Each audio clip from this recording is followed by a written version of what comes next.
सखी सहेली।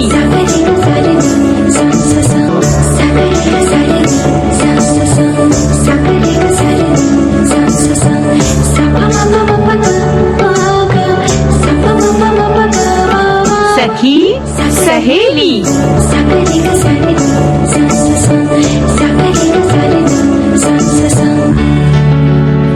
सभी सखियों सहेलियों और सखाओं को रेडियो सखी ममता सिंह का नमस्कार। मंजू जी आपको भी हमारा नमस्कार। ममता जी आपको भी और सभी सखियों सखाओं को मेरा यानी मंजू द्विवेदी का सप्रेम नमस्कार और सबको मैरी क्रिसमस। जी हाँ, मैरी क्रिसमस सभी को।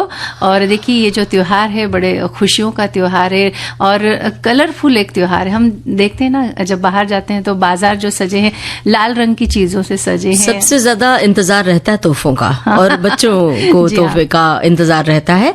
तो हम अपने श्रोताओं से पूछते हैं कि क्रिसमस के पर्व पर वो क्या अपने बच्चों को तोहफा देते हैं और क्या आपको तोहफा मिला कभी, ये भी हमें बताएं विविध भारती के फेसबुक पेज पर जाकर। और भी बहुत सारे जो विषय है उस पर भी हम चर्चा करेंगे। घूमने भी तो ले चलेंगे हम। हाँ बिल्कुल घूमने भी चलेंगे, लेकिन उससे पहले आपको बता दें कि आज सुशासन दिवस है तो इस विषय पर थोड़ी चर्चा होगी और इसके बाद हम घूमने जाएंगे जीभी। शायद बहुत लोगों ने इस जगह का नाम सुना भी नहीं होगा, बहुत कम जानी पहचानी ये जगह है, लेकिन सुंदरता के मामले में ये बिल्कुल भी पीछे नहीं है। इसके लिए हिमाचल प्रदेश का ये जो स्थल है घूमने लायक, इसके बारे में आपको बताएंगे कि कौन कौन सी इसके आसपास भी जो जगह है वो आप घूमने जा सकते हैं। और कहीं घूमने आप गए हैं इसके आसपास तो उस जगह का नाम भी आप बता सकते हैं अपनी टिप्पणी में। तो वो टिप्पणी हम साझा करेंगे ताकि हमारे श्रोताओं को पता तो चले कि जीभी के आसपास और कौन कौन सी जगह है। और बहुत सारी बातें हम जो कहना चाहते हैं कई बार मन में ही रख लेते हैं, तो वो मुझे कुछ कहना है तो कह दीजिए आज अपने दिल की बात सारे श्रोताओं से यही कहना है। और जो एक जमाना था दादी नानी का जमाना था, तो दादी नानी अपने दिल की बहुत सारी बातें कहती थी, बहुत सारी बातें रह जाती थी उनके भीतर।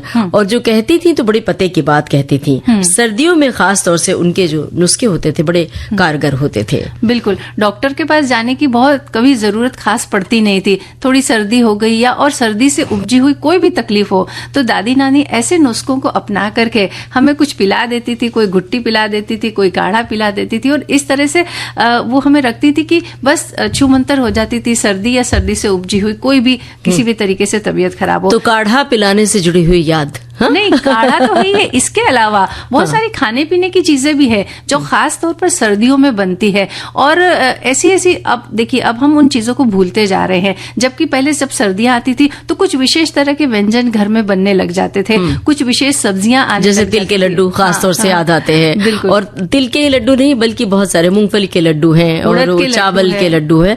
तो ये जो कई तरह की मिठाइयां लड्डू बनते थे उसका जिक्र श्रोता कर सकते हैं। और खास तौर से ये बताएं कि जब आपने भी काढ़ा पिया था तो वो एहसास कैसा था, वो अनुभव जरूर साझा करें, क्योंकि हम सब ने बचपन में अपने अपने काढ़ा जरूर पिलाया गया है हम सबको। और हालांकि अब चिकित्सकीय सुविधा इतनी ज्यादा है कि अब इन पर पूरी तरह से भरोसा करके अपनी बीमारी को इग्नोर नहीं करना चाहिए, नजरअंदाज नहीं करना चाहिए।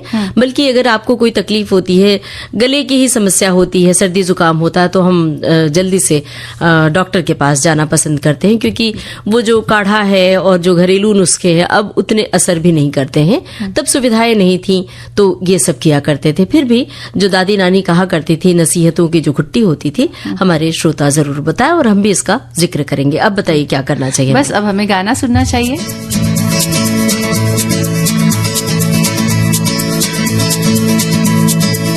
¿Quién eres tú? ¿Dónde has estado? He removido cielo y tierra y no te encontré. Y llegas hoy tan de repente y das sentido a toda mi vida con tu querer. ना मैं समझा ना मैं जाना जो भी तुमने मुझसे कहा है सेन्योरिटा, मगर फिर भी न जाने क्यों मुझे सुन के अच्छा लगा है senorita. No desvíes la mirada, quédate cerca de mí. मुझको बाहों में तुम घेरो, समझी ना सेन्योरिटा। चाहत के दो पल भी मिल पाए, दुनिया में ये भी कम है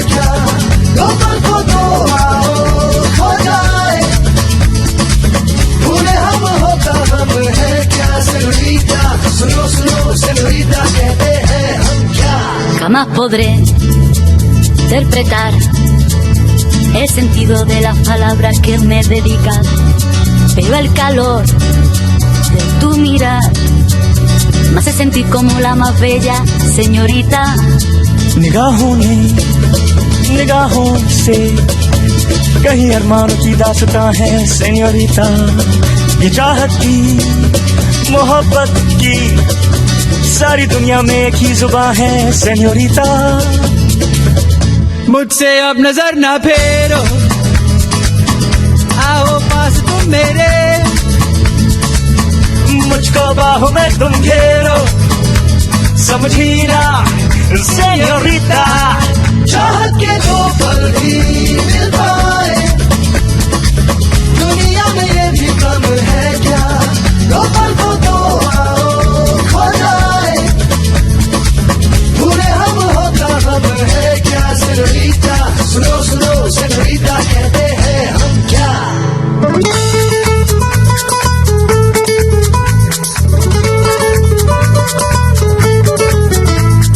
जो भी पल बीता हे सेñorita, हर पल तुमने है दिल जीता, बस इतनी सी तो बात है. No desvíes la mirada, quédate cerca de mí. मुझको बाहों में तुम घेरो, समझी ना सेñorita. चाहत के दो पल भी मिल पाए, दुनिया में ये भी कम है क्या. दो पल को तो आओ खो जाए, पूरे हम होता हम है क्या. चाहत के दो पल भी मिल पाए, दुनिया में ये भी कम है क्या. दो पल को तो आओ खो जाए, पूरे हम होता हम है क्या.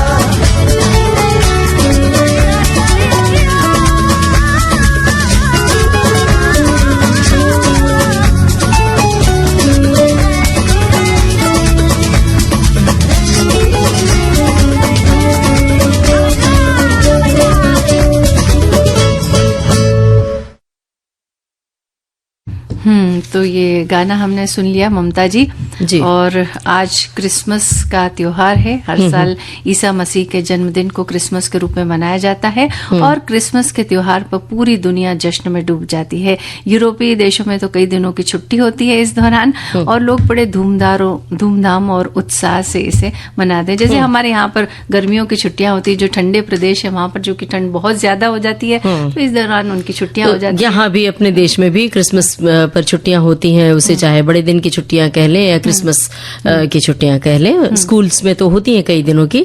और क्रिसमस की तैयारियां बहुत पहले से ही शुरू हो जाती हैं. देखिए ना, बाजार सज जाते हैं, दुकानों में रौनक बढ़ जाती है, घरों को सजा लिया जाता है, चमकदार रंगीन लाइटों से चारों ओर वातावरण जगमगा जाता है. प्रभु यीशु के जन्म से जुड़ी बहुत सारी झांकियां भी देखने को मिलती हैं और सांता क्लॉज अलग अलग अंदाज में नजर आते हैं. सांता क्लॉज के साथ खड़े होकर, आजकल तो तस्वीरों का जमाना है, तस्वीरें खिंचाने का भी अद्भुत आनंद होता है.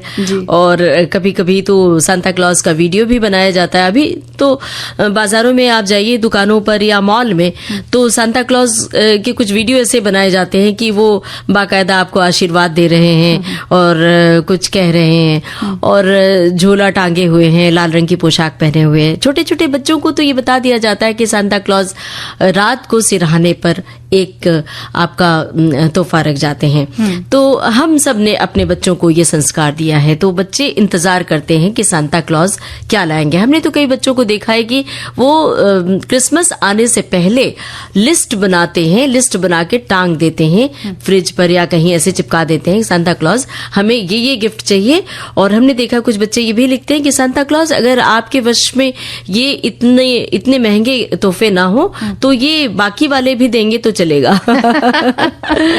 जी हाँ, क्रिसमस का सबसे जो बच्चों को लुभाने वाला जो पार्ट होता है वो यही होता है कि सांता क्लॉज का आना, उनके झोले में जो बहुत सारे गिफ्ट होते हैं, वो तोहफे होते हैं, वो देना, और बच्चों को विशेष तौर पर इंतजार रहता है। और कुछ नहीं तो वो कहते हैं कुछ एक चॉकलेट ही अगर मिल जाए तो। और माता पिता भी अपने बच्चों को खुश करने के लिए या उनकी ये जो बात है उनके मन में, इस बात को सच के रूप में बदलने के लिए जब बच्चे सो जाते हैं तो उनके सिरहाने पर चॉकलेट या उनकी पसंद की कोई चीज रख देते हैं और कहते हैं कि भाई सांता क्लॉज आए थे और आपको ये तोहफा दे करके गए हैं, और बच्चे उस बात को सच मानते भी हैं। तो हमारा कहना यह है कि देखिए, कोई भी व्यक्ति जो किसी तोहफे को पाकर या अपनी पसंदीदा चीज को पाकर के किस तरह से खुश हो जाता है, तो क्या हम भी ऐसा कर सकते हैं कि बड़ी बड़ी थैलियों में बहुत सारे सामान हम अपने लिए खरीद करके लाते हैं, लेकिन कभी दूसरों के लिए भी कुछ खरीद कर ले आइए, उनकी खुशी, उनको खुशी देने वाली कोई चीज हम उन्हें दे सकते हैं। अगर आपने तोहफे के रूप में उनकी जरूरत की कोई चीज उन्हें दी तो देखिए उनके चेहरे पर कितनी खुशी आएगी और उनके लिए त्योहार खास बन जाएगा। बिल्कुल, बड़ों को भी तोहफा दिया जा सकता है, जैसे आप भी हमें तोहफा दे सकती हैं। बिल्कुल, हम भी आपको दे सकते हैं 4 बजे, लेकिन अभी हमारे एक श्रोता ने ये बात लिखी है, लिखते हैं कि आप जो सखी सहेली कार्यक्रम में 2 सखियां बैठ करके बहुत सारी बातों का तोहफा और बहुत सारी जानकारियों का जो तोहफा देती हैं, वही हमारे लिए क्रिसमस के जैसा है। और हमारे श्रोताओं की जो तोहफे के रूप में बहुत सारी टिप्पणियां आती हैं, रंग बिरंगी टिप्पणियां, रंग बिरंगी बातें आती हैं, वो हमारे लिए तोहफे से कम नहीं होती हैं। तो बच्चों को इंतजार रहता है क्रिसमस का, क्योंकि सांता क्लॉज उन्हें गिफ्ट देते हैं। लेकिन सांता क्लॉज के बहाने बच्चों को हम बहुत सारी बातें भी सिखा जाते हैं और उनके जहन में बस जाती है कि अगर आपने अच्छा बर्ताव किया या अच्छी कुछ नैतिक बातें भी उनके बहाने सिखा जाते हैं। और उसके सांता क्लॉज के बहाने, क्रिसमस के बहाने बच्चों को लिखना भी सिखा सकते हैं। कुछ बच्चे सांता क्लॉज के नाम चिट्ठी लिखा करते हैं और जवाब आता है कहीं, जहां पर एक संस्था है यूएस में, वहां से जवाब आता है। तो ये आप अपने बच्चे को कह सकते हैं कि आप चिट्ठी लिखो तो जवाब आएगा, सांता क्लॉज भेजते हैं ना तोहफा आपके लिए। तो इससे लिखने का संस्कार भी होता है, चिट्ठी लिखने की परंपरा भी जो खत्म हो रही है उसको आप जारी रख सकते हैं। हालांकि ये बातें बहुत छोटे बच्चों को समझाई जाती है, बच्चे जैसे ही समझदार होते हैं वैसे ही उन्हें पता चल जाता है कि ये तो माता पिता ही सिरहाने पर गिफ्ट रखते हैं और गिफ्ट के बहाने बहुत सारी बातें सिखाते हैं। लेकिन फिर भी सीखते तो हैं, और हर व्यक्ति के भीतर एक सांता क्लॉज छुपा होता है। बस हम गाहे बगाहे भूल जाते हैं कि गलतियां कर बैठते हैं, बहुत सारे ऐसे आचरण कर बैठते हैं जो लोगों के लिए दुखदाई, दिल दुखाते हैं। तो उस सांता क्लॉज को अपने भीतर टटोले तो सबसे बड़ा क्रिसमस तो यही है, सबसे बड़ा त्योहार मनाने का जज्बा यही होता है। बिल्कुल, तो क्रिसमस का ये पर्व हम लोगों को यही संदेश देता है कि हम चाहे कितना भी कष्ट में रहें, पर हमें इंसानियत को नहीं भूलना चाहिए, स्वयं के साथ साथ दूसरों को भी खुशी बांटनी चाहिए और दूसरों को भी बुरे कार्यों को छोड़ने के लिए हमें प्रेरित करना चाहिए। साथ मिलकर जो है आप किसी भी परिस्थिति को एंजॉय कर सकते हैं, बेहतर और सुंदर बनाने का जीवन को प्रयास कर सकते हैं। यही इसका संदेश है जो छिपा है, वो हम सबको पहचानना और प्रार्थना करना सबसे बड़ी ताकत है। प्रार्थना में बहुत शक्ति होती है। लोग चर्च में जाते हैं, आज प्रार्थनाएं करते हैं, और यहीं पर मुंबई में बांद्रा जो इलाका है वहां पर माउंट पेरी चर्च है, वो बहुत मशहूर है। तो यहाँ लोग बाहर से आते हैं और देखने के लिए और प्रार्थना करने के लिए। और हम सब भी, आप भी गई होंगी, हम भी गए हैं। तो देखिए प्रार्थना में कितनी शक्ति होती है। फिलहाल तो चलिए चांद पर चलते हैं।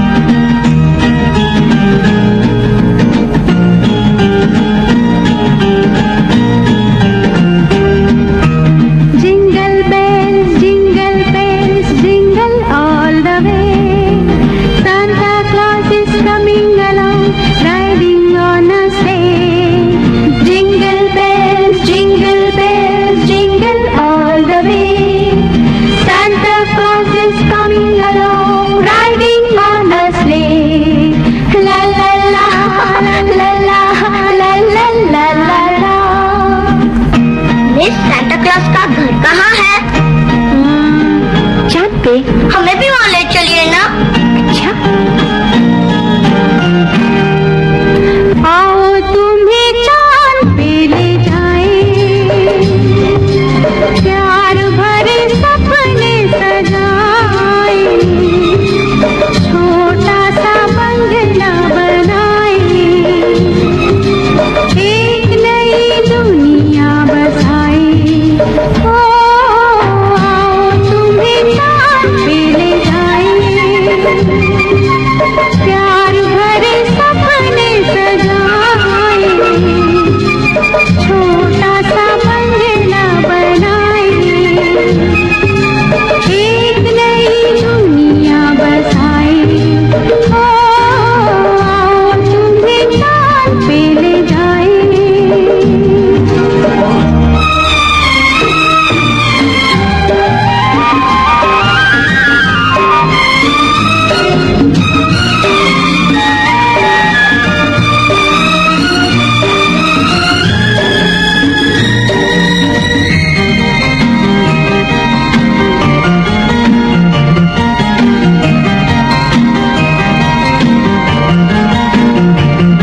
ये गाना हमारी सखियां और सखा सुन रहे थे फिल्म जख्मी से, लता मंगेशकर और सुषमा श्रेष्ठ की आवाजें थी।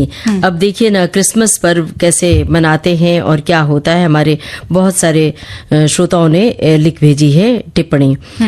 एक सखी है जिन्होंने लिखा है कि क्रिसमस की छुट्टी शुरू होते ही चारों तरफ उत्सव का माहौल देखने को मिलता है। सड़कें सज जाती हैं। इस पर्व पर पारंपरिक भोजन के साथ पुडिंग और केक हर घर में बनता है। क्रिसमस की तैयारी में केक और पुडिंग का मिश्रण महीनों पहले कुछ विशेष प्रकार के पदार्थ को मिलाकर तैयार किया जाता है। विदेशों में तो इसे महीने मौसम की पहली बर्फबारी होती है और छोटे छोटे बच्चे सर से पैर तक गर्म कपड़े पहने स्नोमैन बनाने में जुट जाते हैं। घर के भीतर सजे धजे क्रिसमस ट्री की झलकियां झिलमिलाने लगती हैं। ईसाई ही नहीं सभी हिंदुस्तानी बड़ा दिन मनाते हैं और क्रिसमस केक को अपना समझते हैं। केक का इस त्योहार में बड़ा महत्व होता है और केक खाकर खुशियां मनाई जाती है। एक साथी हमारे ये भी लिख रहे हैं कि दोनों सखियों से इतना ही कहना चाहेंगे कि जब हमारे बच्चे छोटे थे हम उनके लिए कुछ गिफ्ट पैक करके रख लेते थे और सुबह उन्हें कहते थे कि सेंटा क्लॉज रख के गए हैं, अब तुम लोगों को अच्छे से पढ़ाई करने का बोल के गए और बच्चे सच मान लेते थे शायद इस बात को। बिल्कुल, तो ऐसी छोटी छोटी बातें बच्चों को सिखाई जा सकती हैं पर्व के माध्यम से। एक श्रोता ने लिखा है कि हमने कभी भी क्रिसमस अपने बच्चों के साथ नहीं मनाया, ना ही कोई गिफ्ट दिया, बस घर ने अच्छा खाना बना देते थे घर में। मेरी बेटी विदेश में रहती है, उसकी 2 बेटियां 5 और 7 साल की हैं। उनके स्कूल और आस पड़ोस के बीच आजकल खूब पार्टियां हो रही हैं। आज सुबह वीडियो कॉल करके बहुत सारे गिफ्ट दिखा रही थी, बहुत उत्साहित है। हमारे यहाँ आज तुलसी का दिन मनाते हैं। एक साथी लिखते हैं कि ममता जी, मंजू जी दोनों सखियां सांता क्लॉज के रूप में हम सभी सखी सहेली प्रोग्राम के श्रोताओं को अनेकों जानकारियों और मधुर कर्णप्रिय गीतों के गिफ्ट्स बांटकर हम सभी श्रोताओं को खुशियां प्रदान करेंगी। क्या बात है भाई। तोहफा तो आप सभी भेज रहे हैं अपनी टिप्पणियों के माध्यम से और हमें तो इंतजार रहता है बड़ी बेसब्री से आप सभी की टिप्पणियों के।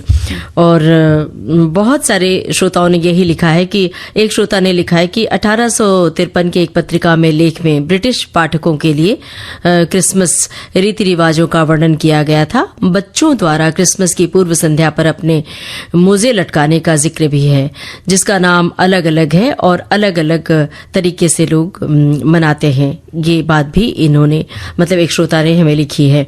और एक श्रोता ने लिखा है कि बाइबल में ईसा मसीह या यीशु का सही सटीक जन्म दिवस का जिक्र नहीं मिलता। 25 दिसंबर को ही क्रिसमस मनाए जाने की खास वजह यही है कि रोमन साम्राज्य में 25 दिसंबर को सूर्य देव से जुड़े एक पर्व के रूप में मनाया जाता था।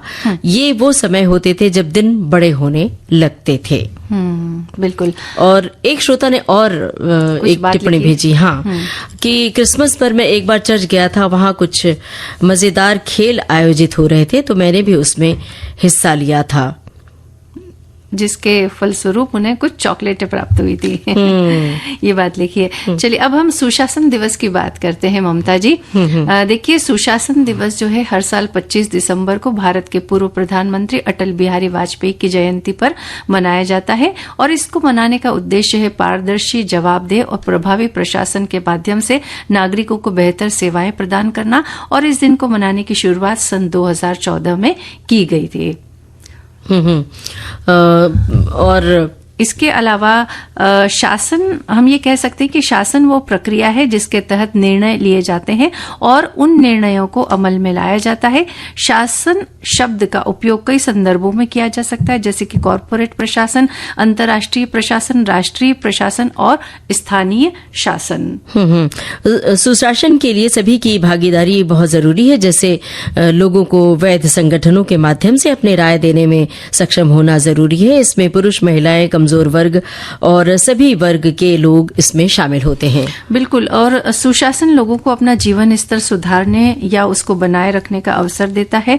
सुशासन का उद्देश्य होता है लोगों की बेहतरी और कल्याण के लिए सरकार की प्रतिबद्धता। तो ये तो हम देश के संदर्भ में बात कर रहे हैं सुशासन की, लेकिन देखा जाए तो ममता जी अच्छे शासन की जरूरत हर जगह होती है, चाहे घर हो, परिवार हो, समाज हो, देश हो, जहां या कोई संस्थान हो, कोई ऑफिस हो, अगर वहां पर जो उच्च स्तर पर जो लोग बैठे हैं या मतलब अगर वो अच्छी तरह से अपना कार्य कर रहे हैं तो उनको देख करके बाकी के लोग भी अपना कार्य बहुत ईमानदारी से और मेहनत से करते हैं, तो वहाँ का भी जो शासन है या फिर वहाँ का भी कामकाज बहुत सुचारू रूप से चलता रहता है। तो बस यही उद्देश्य है कि कहीं भी हो, शासन हो, वो अगर अच्छी तरह से चलता रहे तो बाकी भी सब बातें अच्छी चलती रहेगी। बिल्कुल। हमारे साथियों ने भी इस बारे में कुछ बातें लिखी है कि लिखते हैं कि ये दिन सुशासन दिवस का उद्देश्य देश में पारदर्शी और जवाबदेह प्रशासन प्रदान करने के लिए सरकार की प्रतिबद्धता के बारे में लोगों को जागरूक करना है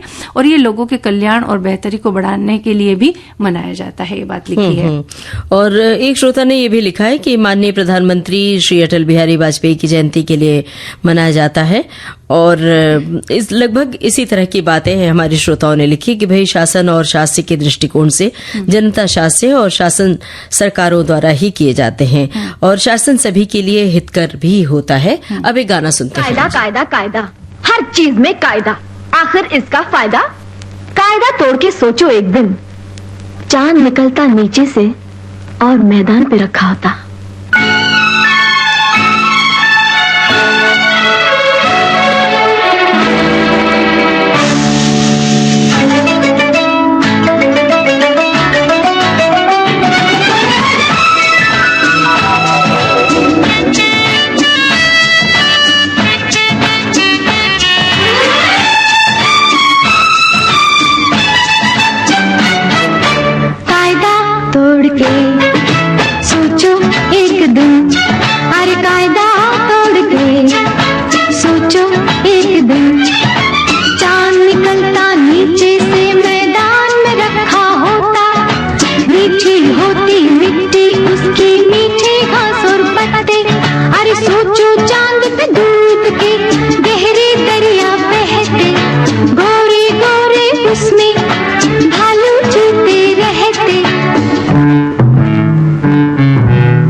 होती दीदी तो क्या मजा आता। और हाथ में चम्मच लेकर जाते, रात दिन बस चांद ही खाते, चाहे होता ज्यादा। कायदा कायदा आखिर कायदा, हर कायदा कायदा आखिर कायदा। अच्छा सोचो, सूरज का रंग नीला होता और पेड़ों का रंग लाल। पंछी रहते पानी में, वाह, और मच्छी गगन विशाल। वाह वाह वाह।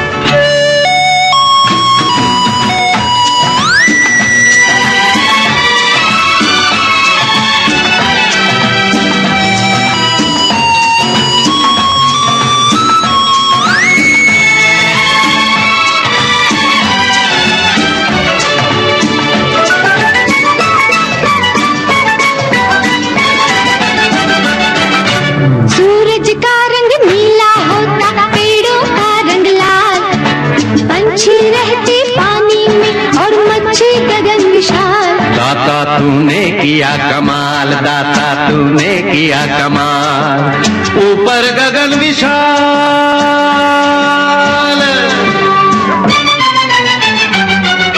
अच्छा सोचो, नहीं सोच के देखो, खेत में उगती टॉफी, पेड़ पे फलते लड्डू पेड़े, और नल खोलो तो कॉफी।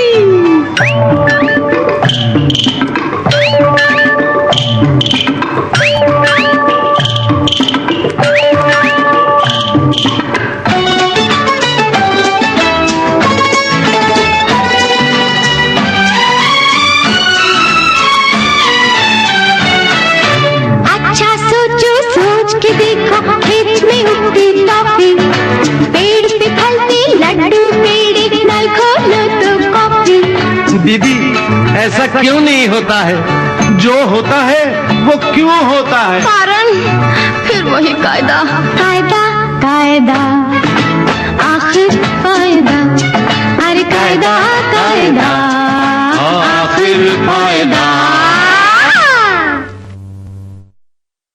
मंजू जी, अब एक ब्रेक ले लेते हैं सखी सहेली कार्यक्रम में। बिल्कुल।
लोग ऐसे होते हैं जिनके बारे में ये कहा जा सकता है, गाना न आया बजाना न आया। पर कुछ लोग ऐसे होते हैं जो अपने सुरों को साधने की कोशिश करते रहते हैं। लेकिन एक गायिका ऐसी है जो सीधे गाने को गाती हैं उल्टा करके। गोलमाल है भाई, सब गोलमाल है। अब आप सोच रहे होंगे ये क्या बात हुई, तो पहले सीधा गाना। जाइए आप कहाँ जाएंगे, ये नजर लौट के फिर आएगी। और अब उल्टा गाना। ये जाबा आहा कगे जा, ये रजन टलो के रफीगी। किसी भी गाने को उल्टा गाकर देश और दुनिया में नाम कमा चुकी गायिका मधु लखोटिया। उन्होंने मेरी एंट्री वहां भेजी और तुरंत लिम्का बुक में उन्होंने मेरी एंट्री रजिस्टर कर ली। आज के मेहमान 7 जनवरी शाम 4 बजे सिर्फ विविध भारती पर।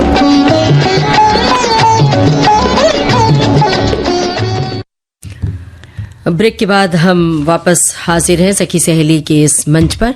और मंजू जी बताइए, घूमने चलना है ना हिमाचल प्रदेश? बिल्कुल, मौसम अच्छा है, ठंड का मौसम है, लोगों को पसंद आता है ये मौसम। और कहीं कहीं तो बर्फबारी भी हो रही है, तो वो बर्फ से खेलना कितना मजेदार एक अनुभव होता है ना, वो हम वहां जाकर ही उस चीज को अनुभव कर सकते हैं। बिल्कुल, हिल स्टेशन पर जाने का, यात्रा करने का अनुभव अनोखा ही होता है इस मौसम जो एक जगह है। तो अगर आप किसी ऐसे हिल स्टेशन की यात्रा करने का मन रखते हैं कि जहां पर्यटकों का कोलाहल थोड़ा कम हो, तो इसमें नाम आता है जीभी का।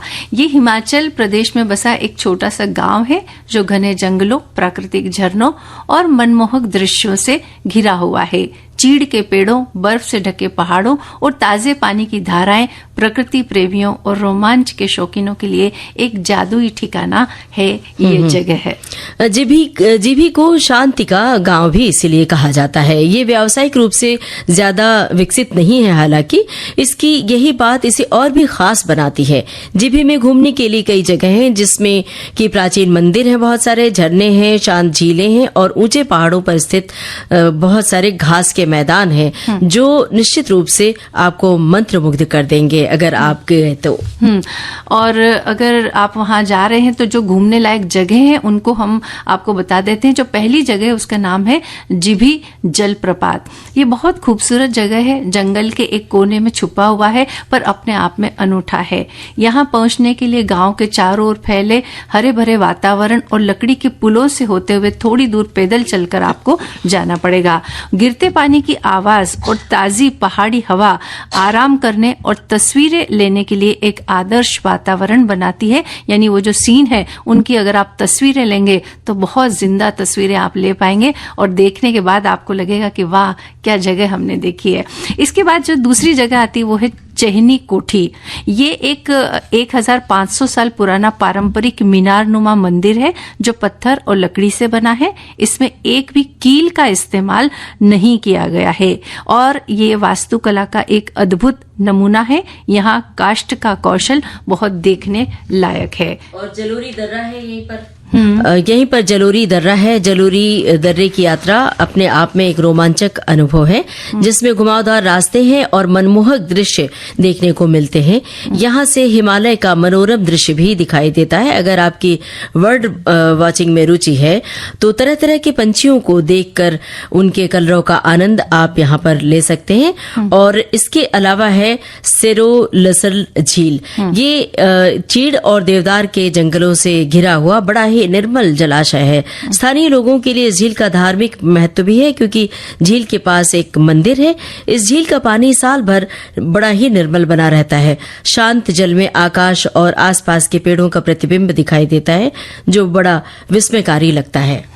इसके अलावा रघुपुर किला है वो भी आप देखने के लिए जा सकते हैं। अगर आप इतिहास की झलक देखना चाहते हैं तो इस किले को अवश्य देखें। हालांकि ये किला खंडहर हो चुका है, लेकिन यहाँ से देखने वाला जो नजारा है वो बहुत बेजोड़ है। यहाँ तक पहुंचने का रास्ता मौसमी फूलों से घिरे मैदानों और ऊंचे हिमालयी वृक्षों से होकर ले जाता है। यानी जब आप जाएंगे तो रास्ते में जो खिले हुए फूल है उन्हें देखकर आपका मन इतना आनंदित हो जाएगा कि वहां किले तक पहुंचते पहुंचते आप सोचेंगे कि चलो खंडहर ही सही, लेकिन वो जो रास्ता हमने देखा अद्भुत था। मिनी थाईलैंड है वहीं पर। जीबी से कुछ ही किलोमीटर दूर स्थित मिनी थाईलैंड एक अनोखी चट्टानी संरचना है जो मीठे पानी की धारा से घिरी हुई है और इसका नाम थाईलैंड में पाए जाने वाली प्राकृतिक झीलों से समानता के कारण पड़ा है। यहाँ आप ताजगी भरे पानी में डुबकी लगा सकते हैं या फिर धारा के किनारे पिकनिक का आनंद भी ले सकते हैं। हाँ,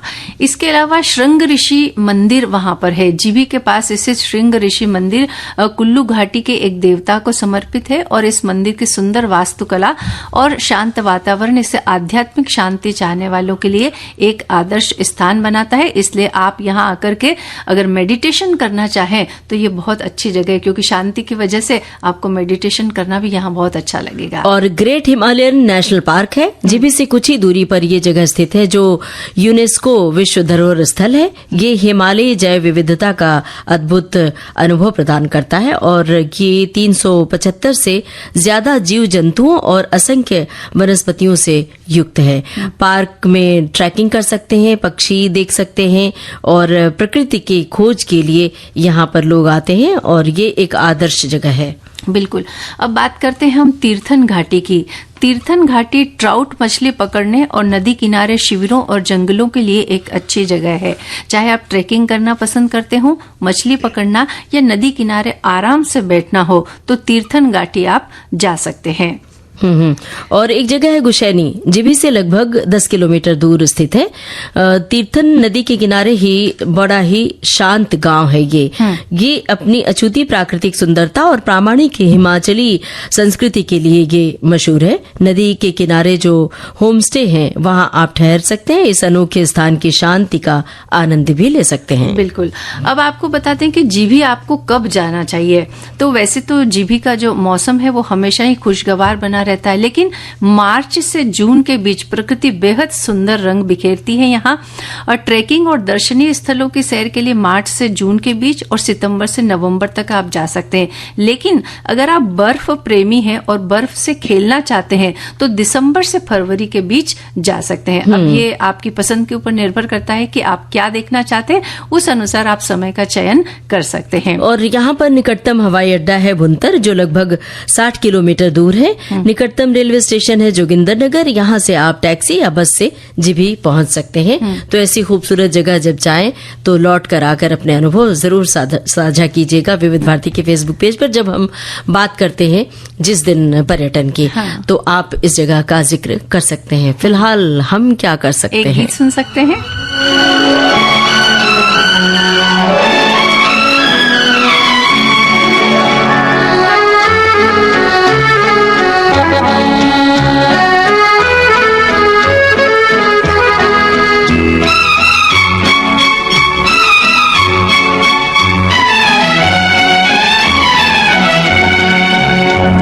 ये पर्वतों के दायरे, ये शाम का धुआं, ऐसे में क्यों ना छेड़ दे दिलों की दास्तां।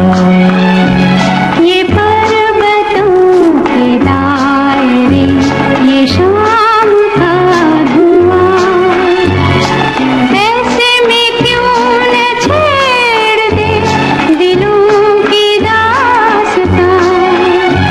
ये पर्वतों के दायरे, ये शाम का धुआं।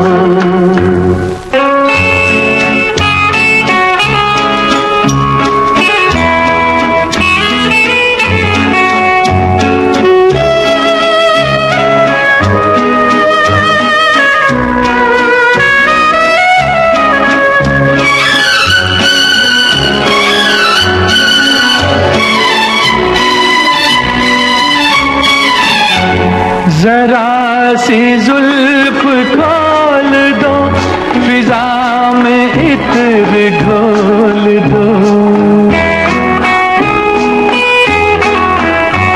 जरा सी जुल्फ खोल दो, फिजा में इत्र घोल दो, नजर जो बात कह चुकी वो बात मुंह से बोल दो, कि तुम उठे निगाह में बहार का समा, ये पर्वतों के दायरे, ये शाम का धुआं, ऐसे में क्यों न छेड़ दे दिलों की दास्तां, ये पर्वतों के दायरे, ये शाम का धुआं।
ये रूप रंग ये पवन, चमकते चांद सा बदन, ये रूप रंग ये पवन, चमकते चांद सा बदन, बुरा न मानो तुम अगर तो चूम लूं किरण किरण, के आज हौसलों में है बला की गर्मियाँ, ये पर्वतों के दायरे, ये शाम का धुआं, ऐसे में क्यों न छेड़ दे दिलों की दास्तां, ये पर्वतों के दायरे, ये शाम का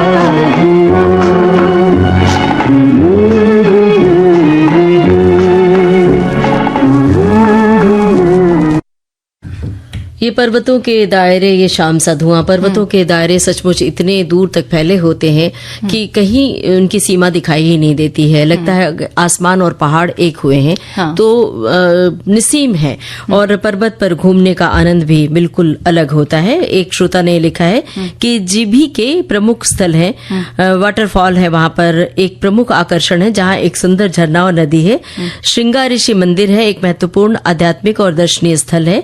चेहनी कोठी जिसके बारे में हमने बताया, जो अपनी अनूठी वास्तुकला के लिए जाना जाता है। और वहीं पर मंजू जी हिमाचल में ही बड़ी ही खूबसूरत जगह और भी हैं, जैसे कुल्लू मनाली तो लोग जाते ही हैं। वहीं धर्मशाला बहुत ऊंचाई पर है और चंबा एक घोंसले नुमा जैसे कस्बा सा है। चंबा बहुत खूबसूरत है जहां पर खजियार झील है।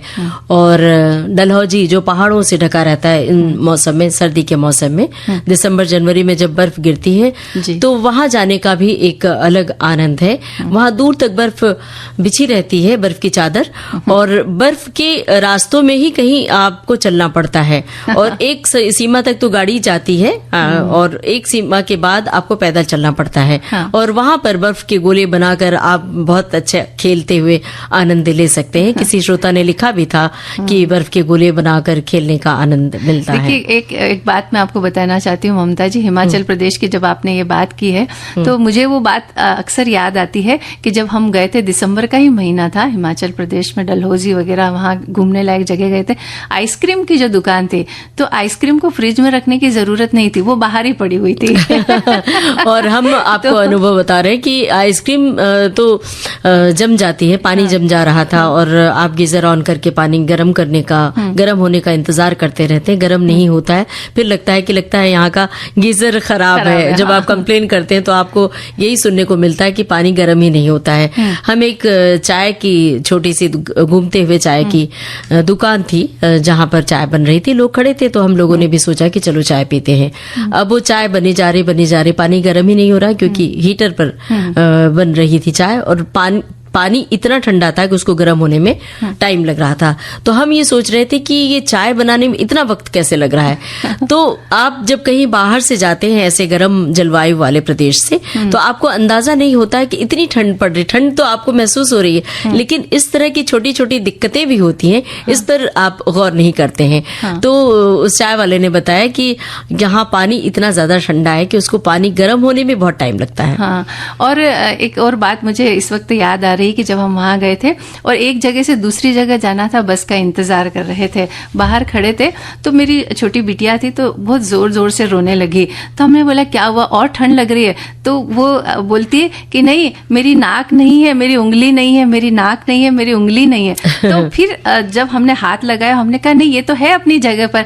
तो फिर हमें समझ में आया कि ठंड की वजह से उसकी उंगलियां भी ठंडी हो गई है, नाक भी ठंडी हो गई है, इसलिए उसे महसूस नहीं हो रहा है कि ये चीजें हैं।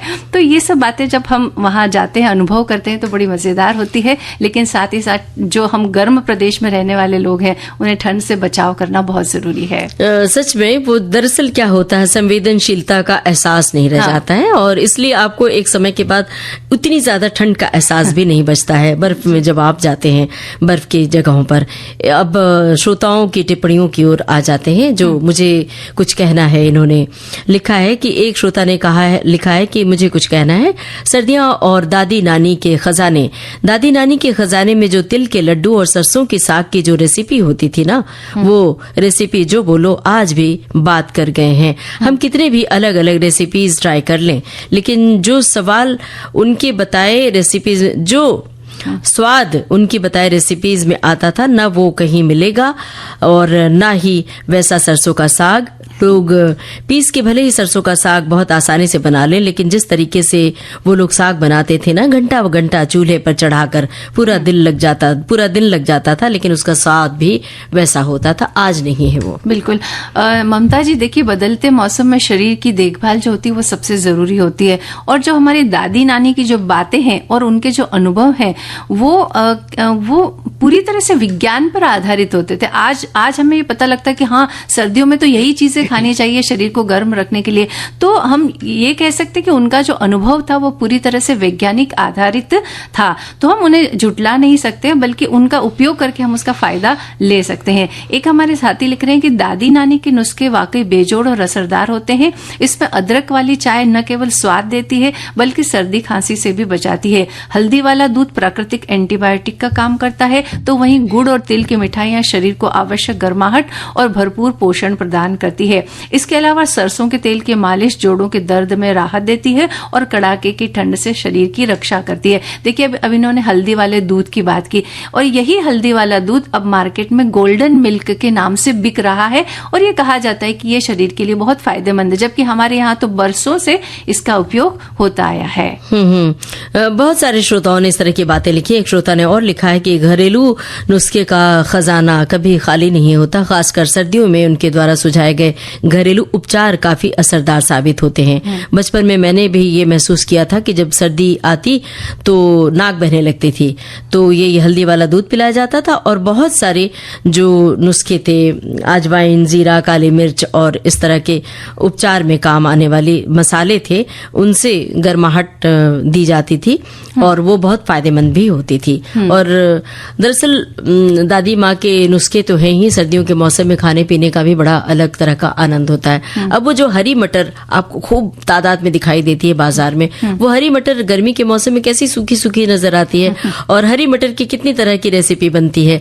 उसका चाहे तो हरी मटर की जो घुघरी कहा जाता है वो बनाया जाता है, हरी मटर के पराठे, पूड़ियाँ और हरी मटर की सब्जी और हरी मटर का निमोना। इसके अलावा जो मटर के साथ साथ चना आता है, हरा चना, उसका होला भुना जाता है। तो ये सर्दियों में खाने पीने का आनंद कुछ अलग ही होता है ना। बिल्कुल, और इसके फायदे भी होते ही हैं। एक और हमारे साथी लिख रहे हैं कि सर्दियों में दादी नानी जी के घर का खाना और उनकी सलाह हमेशा से ही खास होती है। सर्दियों में खासकर उनकी पीढ़ियों से चले आ रहे नुस्खे और रेसिपीज न केवल स्वादिष्ट होते हैं बल्कि सेहत के लिए भी बहुत फायदेमंद होते हैं। बाजरे की रोटी, गाजर का हलवा ठंड में शरीर को गर्म रखता है। टमाटर, गाजर, मेथी का सूप इम्यूनिटी बढ़ाता है। गुड़ और तिल के लड्डू, गुड़ की चाय सर्दी में बहुत फायदेमंद होती है। दादी जी, नानी जी की सरसों के तेल की मालिश की सलाह हमेशा सर्दी के दिनों में बहुत फायदेमंद होती है। और इन टिप्स से न केवल सेहतमंद हम अपने आप को रख सकते हैं बल्कि स्वादिष्ट भोजन भी हम इससे पाते हैं और अपनी एनर्जी को बढ़ाते हैं। अब एक श्रोता ने लिखा है कि सर्दियां और दादी नानी के खजाने। भाई, खजाना दो प्रकार का होता है और उनमें एक बौद्धिक संपदा है तो दूसरी ओर भौतिक संपदा का भी खजाना व्यक्ति की पहचान को उजागर करता है। लेकिन दादी नानी का खजाना तो बौद्धिक खजाना ही है और वे धन्य हैं जिनके पास ये खजाना है और उस खजाने को लेने वाले लोग भी उनके पास है। नहीं तो आजकल के माहौल में तो इंटरनेट मीडिया ही एक खजाना प्राय बन चुका है और ऐसे में दादी और नानी, बाप रे बाप, रहते हुए भी लोग इनका उपयोग नहीं करते हैं। दरअसल आजकल वो जमाना है कि अगर आपकी दादी नाराज हो गई हैं, रूठ गई हैं, आपकी माँ रूठ गई है, नाराज हो गई हैं, तो कैसे मनाएं? गूगल पर सर्च करें कि कैसे अपनी रूठी हुई माँ को मनाते हैं। ये जमाना आ गया है। जबकि दादी नानी होती थी घर में तो चुटकी बजाते हुए कुछ काम को आसान कर देती थी, बता देती थी नुस्खे। और अब हर चीज को नाप तौल के जब खाना बनाने जाते हैं तो नाप तौल होती है कि आधा चम्मच ये डालना है तो 1 चम्मच ये डालना है। दादी नानी चम्मच का उपयोग कहाँ करती थी? वो तो हाथ से कोई चीज डालती थी और उनकी आंखें ही पैमाना होती थी, आंखों का अंदाजा ही उनका सही होता था। बिल्कुल। एक हमारे साथी ने इसी संदर्भ में बात लिखी थी, काढ़े से मुझे याद आया कोरोना काल। उस समय बहुत पिया था काढ़ा और बचे भी थे क्योंकि इस समय वही एकमात्र कारगर उपाय था। पर कड़वा तो इतना लगता था कि आज भी रोंगटे खड़े हो जाते हैं। मुझे तो करेला भी अच्छा नहीं लगता लेकिन फिर भी मैंने दादी का वो काढ़ा पिया था। कुछ श्रोता ये भी लिख रहे हैं कि काढ़े से हमें बचपन के वो दिन, बुरे दिन याद आ गए जब नानी दादी आंख बंद करके, नाक बंद करके काढ़ा पिला दिया करती थी और वो बचपन सबको याद है और हमें याद आ रहा है ये गाना इस समय। तो सुनते हैं ये गाना।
तुम्हें हम तो मना के रहेंगे,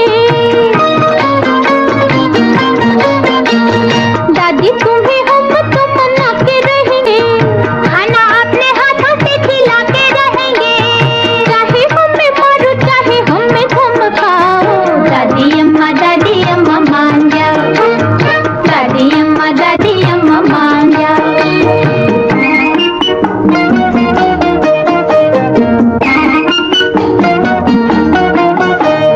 कहो तो तुम्हारे हम चंपी कर दे,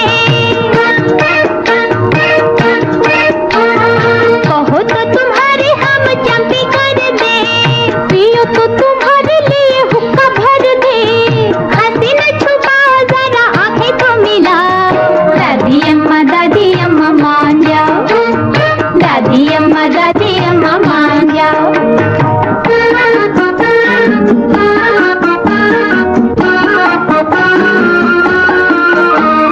हमसे जो भूल हुई माफ करो माँ,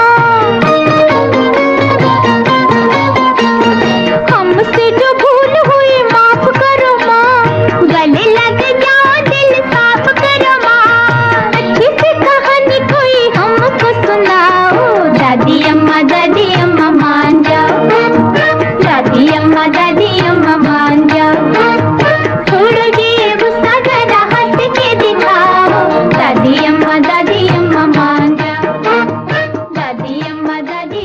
दादी अम्मा मान जाओ। भाई दादी अम्मा को मनाने का भी जो तरीका है वो दादी अम्मा ही बता देती थी, गूगल पर सर्च करने की जरूरत नहीं है। नहीं, एक छोटी सी बात बता देते हैं कि एक साथी लिख रहे हैं कि सर्दियों में खासकर सर्दी जुकाम होता था तो घी और सरसों तेल में बारीक कटे हुए पतले प्याज लहसुन को घी में पकाकर, और प्याज लहसुन हमें घी के साथ एक एक चम्मच खाना पड़ता था। अगर सर्दी है तो इसी तरह घी करू तेल में कुटी काली मिर्च अदरक और तुलसी के पत्ता को पकाकर उसे मिश्री के साथ हमें खिलाया जाता था। सूखी खांसी पर पीपल चूर्ण और शहद दिया जाता था और ये नुस्खा बड़ा कारगर है। तो शुक्रिया अदा कर रहे हैं इन सभी श्रोताओं का। एक श्रोता ने लिखा है कि भाई आप दोनों धन्यवाद की पात्र हैं, जो जीभी जैसी अनसुनी इस पर्यटन स्थल के बारे में इतने सुंदर ढंग से इतनी विस्तृत जानकारी आपने दी है। इसके लिए आप सभी विविध भारती परिवार को हम बधाई दे रहे हैं और धन्यवाद कह रहे हैं। धन्यवाद आप सभी श्रोताओं का कि इसमें आपने हिस्सा लिया। अब घड़ी की ओर देख रहे हैं, बिल्कुल वक्त नहीं कि हम कुछ बोले बताएं या गाना सुनवाएं, तो लेते हैं सभी सखियों और सखाओं से इजाजत। आप सभी को ममता सिंह और मंजू द्विवेदी का नमस्कार। सखी सहेली कार्यक्रम की प्रोड्यूसर अनुश्री पाठक। सखी सहेली